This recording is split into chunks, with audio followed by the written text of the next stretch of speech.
Hey everyone, welcome to my channel. What's good? So today I was going to tell a story about, well, first of all, let me do this quick disclaimer.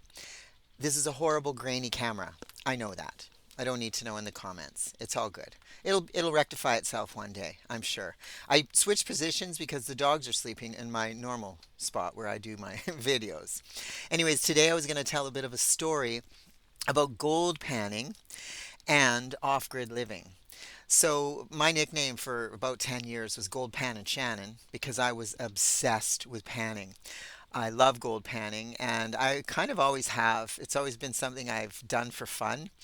And I have all the equipment, so I would go and just sit in any creek, just hand pan with a little shovel and a regular pan, no big sluice boxes or anything crazy like that, no pump systems, just a girl in a creek with a shovel. And I've been very successful. I found so many things in the water.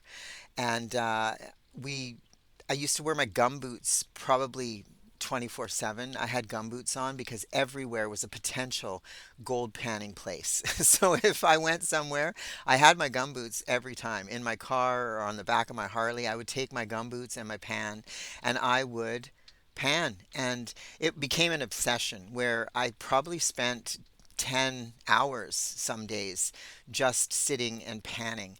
And I don't know, sometimes people have that kind of attention span. I do. I love doing that kind of thing. And we would travel off grid to so many different places. You'd find little tiny creeks in the middle of nowhere. And I would be like, oh, I got to get my pan out. And it was always funny because Dave would just bring the chair because he would just sit in the chair and watch his wife pan. And it was a blast. It was a blast. But I was also going to talk about what started the journey for us with off-grid living was Dave was a logger, so we decided that we might as well take every job that comes to us that we want to take and go live in places that we've never lived.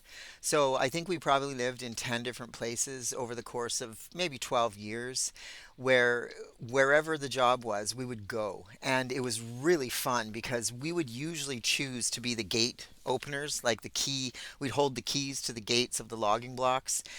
And that would mean that we could go live in the block. So we would move our rig up into the blocks and we'd just get settled in and live there. We'd probably be there 2, 3 months.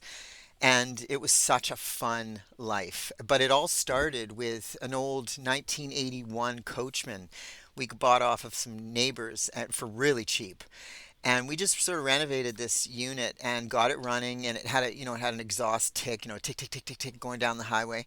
But it was so fun. It was the most fun we've ever had, and it was just, you just pull into anywhere and live there. And as long as you had all your necessities, your vitals, you were good. And we almost always went where there was fresh water. We liked creek, we could drink creek water or whatever.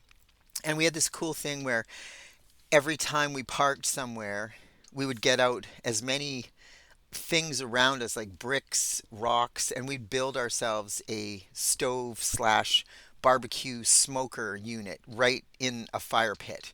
So whenever we wanted to have, smoke something or have some sort of food outside, we'd have this already built little unit. And it was really fun because you could put baked potatoes in it and it was like a little mini oven with bricks and stuff. And we usually carried around bricks, which is funny because not a lot of people carry bricks around, but for that kind of instance where you needed to have a little brick stove, it was pretty fun.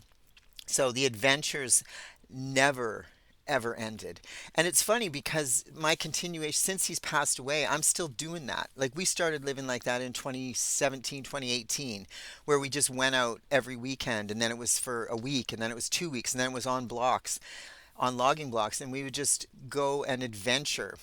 And when we were not out adventuring and we were renting a place or whatever, we'd go to rent a place, we'd pull out the Harleys and we'd ride and we'd keep them in storage when we weren't riding. But it was such a fun life that I've decided that that's how I want to live my life. I want to continue that kind of lifestyle.